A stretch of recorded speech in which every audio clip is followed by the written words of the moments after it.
Hello everyone, welcome back to college की बातें। This is episode 2 of JEE series. इस episode में हम लोग बात करने वाले हैं कि सही मेथड क्या है क्वेश्चन को प्रैक्टिस करने का। What's the correct method for practice questions. हम लोग मिस्टेक्स क्या करते हैं ड्यूरिंग क्वेश्चन प्रैक्टिस कि जब भी क्वेश्चंस को सॉल्व करते हैं तो डायरेक्टली सॉल्व करते ही जाते हैं एंड एक के बाद एक क्वेश्चन सॉल्व करते हैं। इससे प्रॉब्लम क्या आती है कि जब भी हम लोग रिवीजन के लिए बैठते हैं उस क्वेश्चन को देखते हैं कि क्या सॉल्यूशंस था तो समझ में नहीं आता है कि मैंने क्या लिखा था और राइटिंग भी ख़राब हो जाता है जल्दी में क्वेश्चन सॉल्व करने का। तो इसके लिए मैं आप लोगों के लिए एक मेथड लाया हूँ जिसके वजह से आप लोग जब भी क्वेश्चंस को रिवाइज करोगे कि क्या प्रोसीजर है आप लोगों को तुरंत समझ में आ जाएगा। तो चलिए डिस्कस करते हैं वो मेथड क्या है।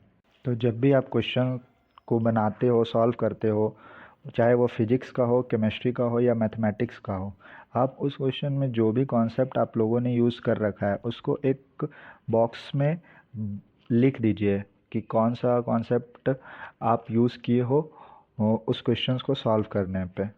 और स्पेशली मैथ्स में आप ये लिख दो कि क्या प्रोसीजर था उस क्वेश्चंस को सॉल्व करने का आपका। नहीं तो आप भूल जाते हो कि एग्जैक्ट फार्मूला तो पता रहता है कि क्या यूज़ किए बट प्रोसीजर भूल जाते हैं। मैथ्स में प्रोसीजर बहुत ज़्यादा ही इम्पॉर्टेंट रोल प्ले करता है कि आपको प्रोसीजर पता होना चाहिए किसी क्वेश्चंस को सॉल्व करने का। तो ये मेथड को अप्लाई करिए फिज़िक्स, केमिस्ट्री एंड मैथमेटिक्स तीनों में। फिज़िक्स में जब भी आप क्वेश्चन सॉल्व करते हो तो उसका कॉन्सेप्ट लिखो, फार्मूला लिखो। एंड केमिस्ट्री पे आते हैं हम लोग organic, inorganic and physical chemistry पे। तो फिज़िकल केमिस्ट्री में बेसिकली फार्मूला का ही यूज़ होता है, लेंदी इक्वेशन सॉल्व करने होते हैं, कैलकुलेशंस होती है। नाउ जब अगर हम लोग ऑर्गेनिक पे आए तो उसमें मैकेनिज़्म होता है। मैकेनिज़्म लिख सकते हो आप उस बॉक्स में रेड पेन या ब्लू पेन से, ब्लैक पेन से, कि आप लोग डायरेक्टली जब भी आप क्वेश्चंस को रिवीजन करो उसका सॉल्यूशंस देखो तो आपका माइंड डायरेक्टली कॉन्सेप्ट पे जाए एंड आप उस चीज़ को तुरंत समझ जाए कि ये कॉन्सेप्ट मैंने अप्लाई किया था।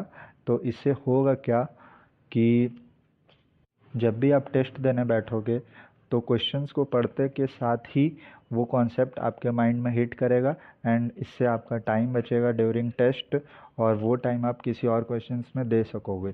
तो इस मेथड को फॉलो, ये मेथड बहुत ही हेल्पफुल है।